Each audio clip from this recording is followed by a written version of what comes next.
Why don't we move on to another British lady, making her, I guess, like major small screen debut, I think so. Yeah. Florence Pugh.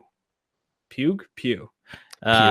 In Little Drummer Girl, directed by Korean filmmaker Park Chan-wook.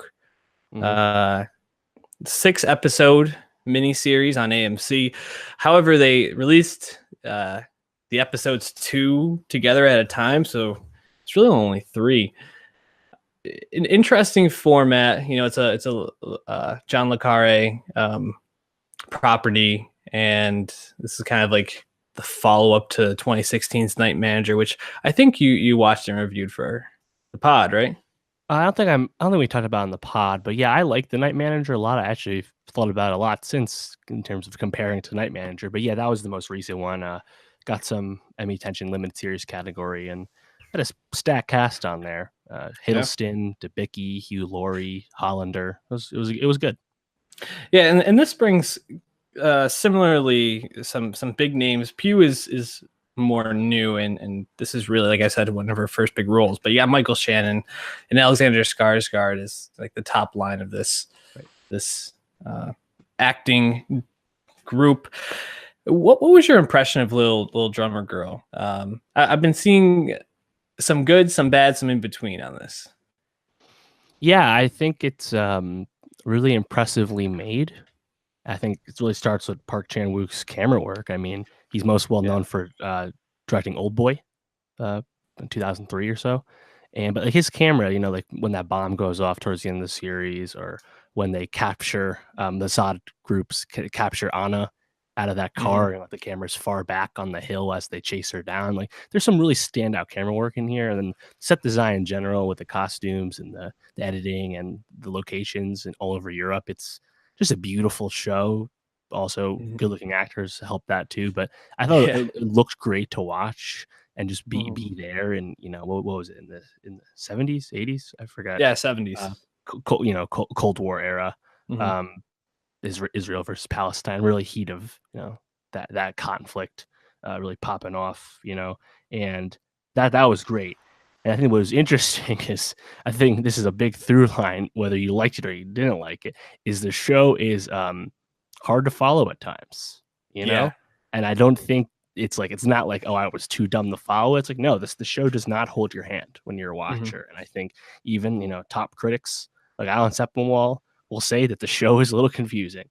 And, I never read the John le Carre novel from '83, so I can't speak to the source material, but I think just going with it and just being in the atmosphere, letting the story happen, is to the benefit of the viewer. Because I started reading recaps after each episode, and I'd be like, "Oh yeah, that's what I thought happened." It's not like I was ever super confused, but it was almost like it was just like keeping you at arm's length as you're watching it, And I think really the cause of that for me anyway was like the whole focus on like maintaining the fiction and like acting out the fiction ahead of time as practice.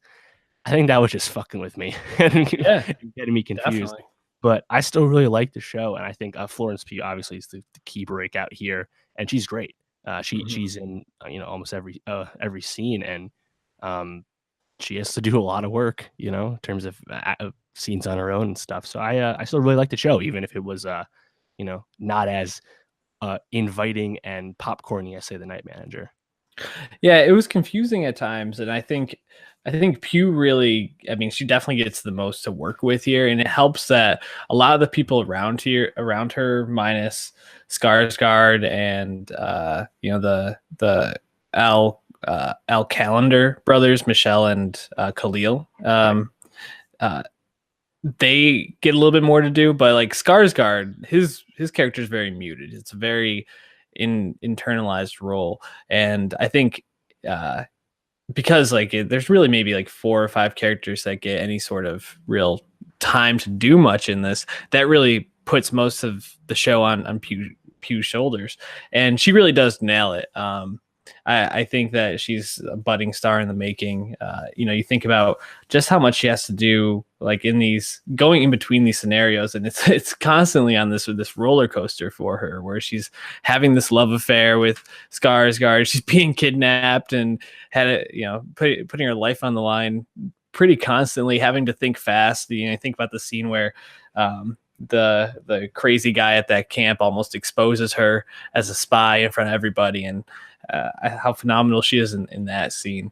Yeah, Wook is really impressive though, because I think the most difficult part about this, especially with it being having a pretty confusing plot line and just the way that the story is told just in general, and probably script as well, I'd imagine, is that you can kind of get lost in this. And he really, I think, does a good job of keeping it about the characters and keeping it about what do these people believe in, and what makes these people tick, and why would someone do this. And that's really what I think he tries to make people take away from the show, and he does that really well. Like there's a scene Chris Ryan pointed out in a great piece on The Ringer about the show where Skarsgård is in the fiction playing Michelle, and it shows Skarsgård and it fades into Michelle in this cell, and it's just like a really beautiful way to kind of like display that duality between those two, and the role that Skarsgård is playing. And Wook just has like a lot of little moments like that. You talk about like the scenery and the shooting. I think about that scene on the Acropolis when Skarsgård is like trying to get Charlie to come and be part of the team, and right. Man, like that scene, that's a shot I'll probably remember for the rest of the year, for what's left of 2018. But yeah, no, it's a good show, and I think there's a lot to like here. I think you pointed out a lot of the problems. What do you think of Shannon in this role? Martin. Yeah, I thought so he's been getting a bit of a mixed reception here. Yeah, I thought Shannon was fine. I have a bad ear for accents, so I really can't speak to if he sounded Israeli or anything. But he was definitely making some choices and being like really a gruff guy. But he has to convey a lot of the plot. I think he's really dictating that. But I think he really sells it when he's like, I'm the director of this production, and doing all that. Let's discuss your role. Right. And then at the end, when Charles Dance shows in, Tywin Lannister just fucking throwing fastballs right in Shannon's face. And he's just like saying how he just fucking hates Mossad, right? As an MI6 officer. And like when Shannon gets to play off of that, world-class acting, I think he really does well. But yeah, it's not like top tier Shannon or anything. I was actually more curious your opinion on Skarsgård, because this is a muted performance from him, and he's an actor who started off really just as eye candy, right, in True Blood, and this progressed there. He was good in Big Little Lies, got nominated for that. Actually, I think he won in the series category. And I think someone who had read the book and maybe even seen the Diane Keaton movie maybe could speak to what that character's supposed to be. But did you think Skarsgård as what's his name?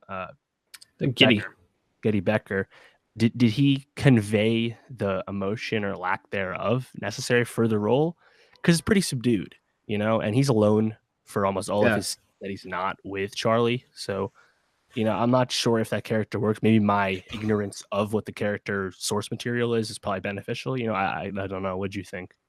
I actually thought he was pretty good. I think the thing I found really funny is I felt like, especially in like the last 2 episodes, almost every single time he wasn't with Charlie, he was waking up from a nap and just getting in a shouting match with Martin. Like, is that started to feel a little redundant? And I don't know if that was script, if that was choices by Skarsgård.